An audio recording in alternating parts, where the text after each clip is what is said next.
Mike Johnson of the state of Louisiana, having received a majority of the votes cast, is duly elected Speaker of the House of Representatives for the 119th Congress.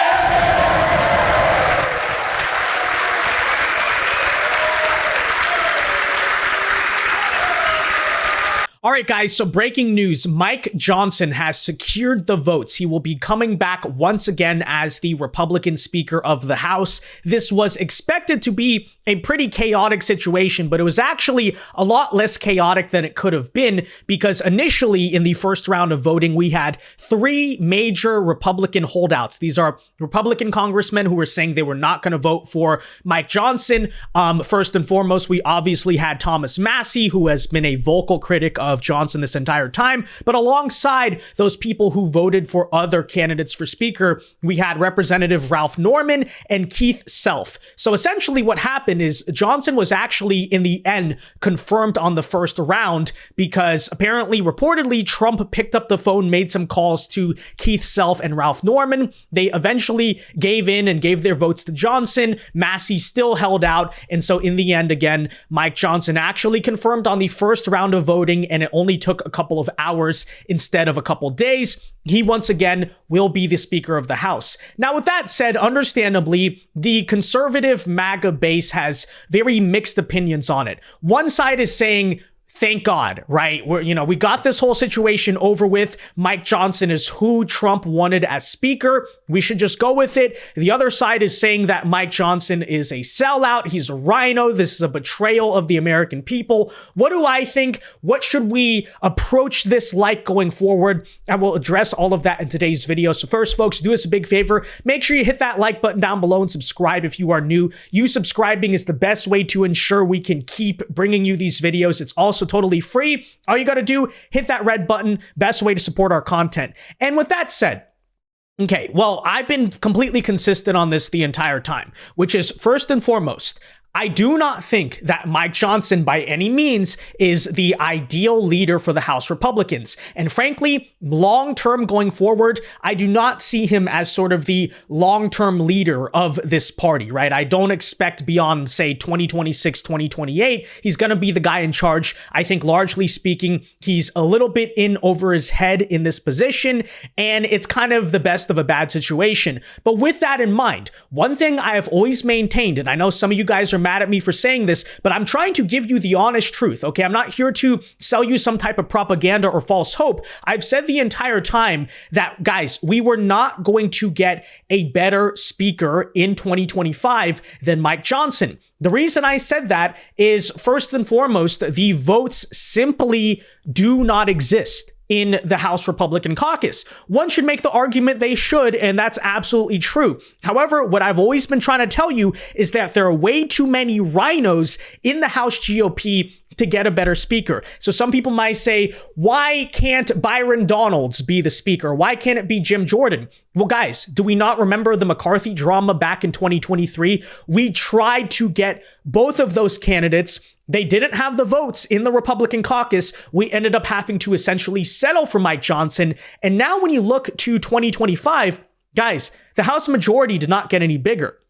It only got smaller, and the same RINOs that were there the last time are largely still here this time. So that's why I said, again, it's not that I disagree. It's not that I think Mike Johnson is a fantastic speaker by any means. All I have been trying to maintain with you guys is operate in reality. He's probably the best you are going to get. And any attempt to replace Mike Johnson was either going to result in an even bigger RINO taking that office because that's where the votes are, or heck, by some type of, compromise vote, maybe even a Speaker Hakeem Jeffries, the Democrat, which was going to be even worse. Now, with that said, okay, so that's why I was like, it's kind of pointless to oppose Mike Johnson or call for a new speaker. It is a good thing, I think, objectively, to try to fight for leverage, right? I absolutely had no issue with, for instance, the House Freedom Caucus members trying to demand more from Mike Johnson, trying to get promises, but I did say getting a new speaker would be a bad idea. Of course,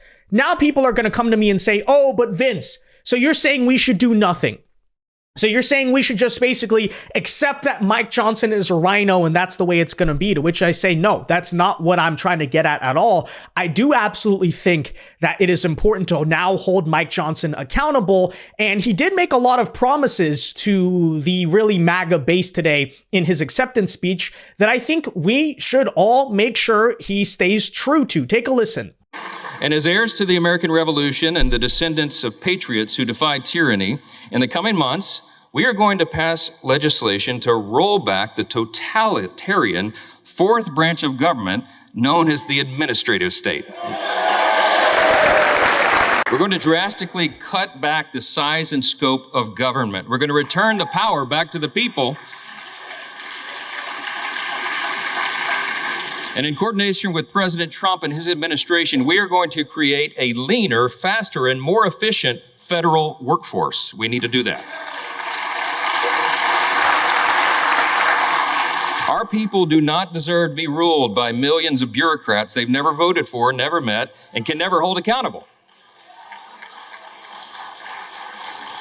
They deserve a government that is led by those they've elected to lead. That is how Article 1 is supposed to work. That was the idea of the Congress, and we will return to that principle. The American people have called on us to reject business as usual and throw out the status quo. We must and we will heed their call. Yeah, so that all sounds great. Obviously, do we really trust politicians? No, not necessarily. But again, what is the greater point I'm trying to make here?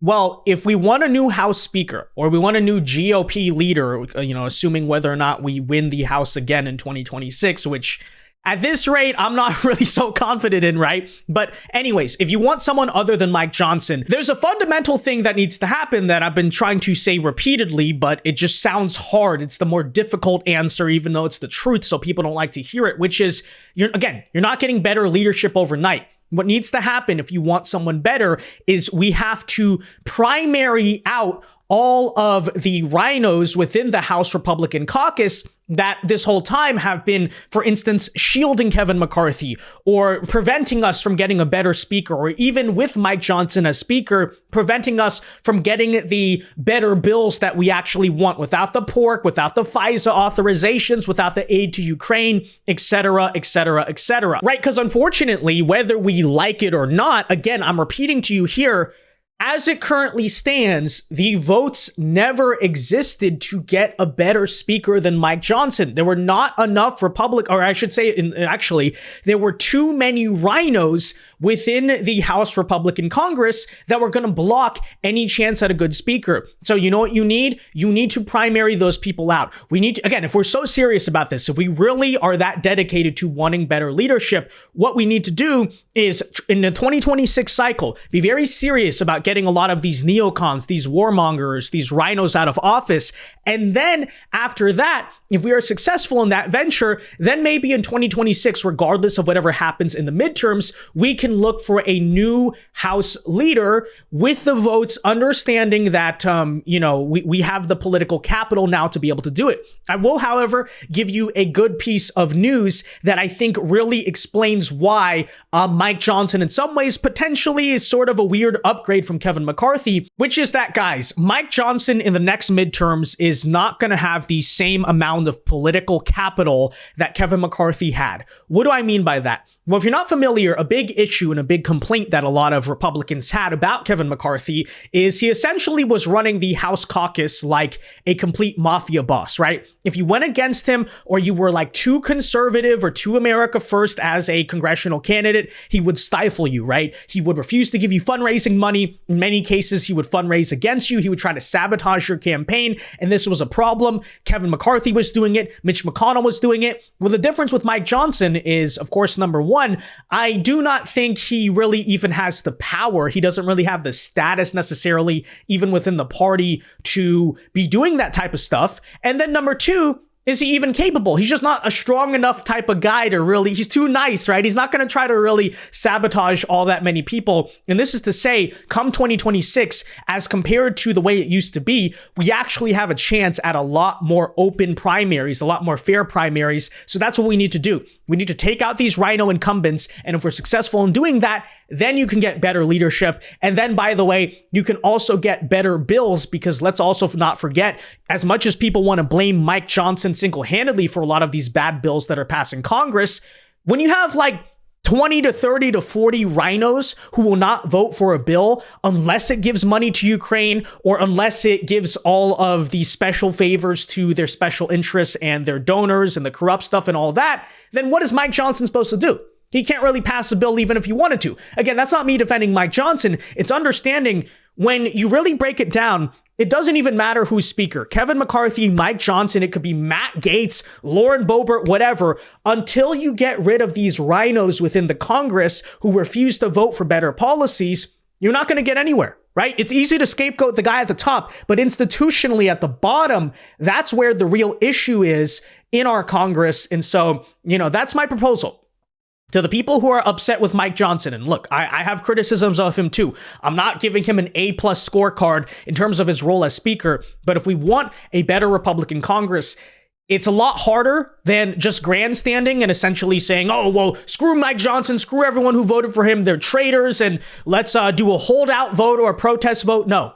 What you need to do, approach the 2026 primaries seriously, get a lot of these RINOs out, and then with that, we can really find better leadership within the Republican Party. But that's the news for now, okay? I say from now until 2026, as much as Mike Johnson was a pushover to Biden and largely disappointing, okay, well, now he has no excuse, right? Trump is the president. He has a trifecta. He doesn't really have to make any compromise deals with Democrats. Okay. So now you have no excuse. You say you're going to crack down on spending. You say you're going to crack down on the unconstitutional overreach of the bureaucracy, et cetera, et cetera, et cetera. Okay, now's the time to do it. And if not, then we're going to be serious about doing this America First primary thing in 2026, and you will be without a job the next time around. With that said, though, guys, let me know your thoughts on all of this in the comment section down below. What do you think of the decision? Are you disappointed? Are you happy? Are you just sort of neutral about it? Let me know. Be sure to leave a like on this video, subscribe if you are new, and until next time, God bless and peace.